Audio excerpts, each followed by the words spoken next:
미 중앙은행인 연방준비제도가 현지 시간으로 18일 이틀간의 FOMC 회의를 마무리하고 기준금리를 4.75에서 5%로 0.5%포인트 내리기로 했습니다. 코로나19 유행으로 급격히 금리를 높인 이후 4년 반 만에 인하 조치입니다. 제롬 파월 연준 의장은 그동안 미국 경제를 괴롭혔던 인플레이션이 2% 목표에 가까워졌다며 금리 인하 이유를 설명했습니다. 또 올해 말까지 금리를 추가 0.5%포인트 더 인하될 가능성을 시사하며 금리 인하 기조를 예고했습니다.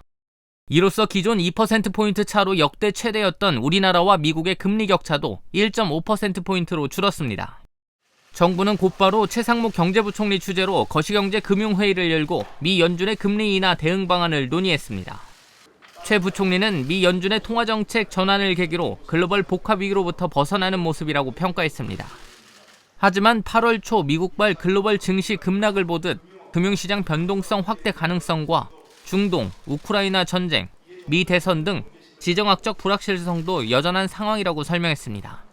정부는 이런 상황을 고려해 관계기관 공조 등으로 대내외 상황 변화에 대응하기로 했습니다. 관계기관 24시간 합동 점검 체계를 지속 가동하고 시장 변동성이 지나치게 확대될 경우에는 상황별 대응 계획에 따라 시장 안정 조치들이 신속히 시행될 수 있도록 대응 체계 유지에 만전을 기하겠습니다. 정부는 가계부채와 부동산 시장 등 리스크 요인도 철저한 관리에 나섭니다.